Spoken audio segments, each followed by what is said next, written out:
আমরা দেখলাম যে এখন কোটা বিরোধী আন্দোলন আবার গড়ে তোলার চেষ্টা, ছেলেমেয়েরা লেখাপড়া বাদ দিয়ে এখন কোটা বিরোধী আন্দোলন করে, সেখানে মেয়েরাও করে।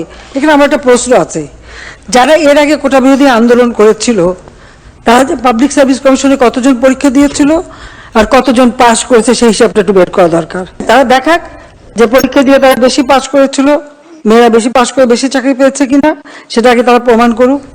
আর হাইকোর্টের রায়, এটার বিরুদ্ধে এভাবে আন্দোলন করা এটা তো সাবজুডিস, কারণ আমরা সরকার থেকে কিন্তু এভাবে কোনো কথা বলতে পারি না, কারণ হাইকোর্ট রায় দিলে সেখানে হাইকোর্ট থেকেই আবার আসতে হবে। কিন্তু আজকে আন্দোলনের নামে যেটা আবার করা হচ্ছে, পড়াশোনার সময় নষ্ট করা, এটারও কোনো যৌক্তিকতা আছে বলে আমি মনে করি না। কেউ না বুঝলেও আমরা আপনার প্রয়োজন বুঝি, আর তাই তো অত্যাধুনিক ফিচার সম্বলিত বিভিন্ন সাইজ আর কালারের 250-টিরও বেশি ডিজাইন অপশন নিয়ে ওয়ালটন স্মার্ট ফ্রিজ বোঝে আপনার প্রয়োজন।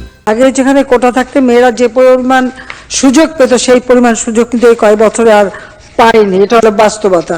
এমনকি অনেক অনেক জেলা, প্রত্যন্ত অঞ্চল, সে অঞ্চলের মানুষগুলি কিন্তু বঞ্চিত থেকে গেছে, তারাও চাকরি পাচ্ছে না।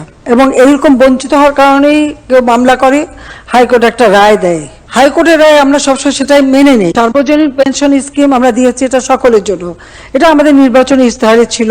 আমাদের রাজনীতির সাথে যারা জড়িত তাদের সকলেরই এই সার্বজনীন পেনশন স্কিমে ঢোকা দরকার, তাহলে অন্তত জীবনের একটা নিশ্চয়তা পাওয়া যাবে, অন্তত বৃদ্ধ বয়সে কারো মুখাপেক্ষি হয়ে থাকতে হবে না, ছেলের ঘাড়েও বোঝা হবে না, মেয়ের ঘাড়েও বোঝা হবে না, নিজেরটা নিজে করে খেতে পারবে, সেই ব্যবস্থাটা করা।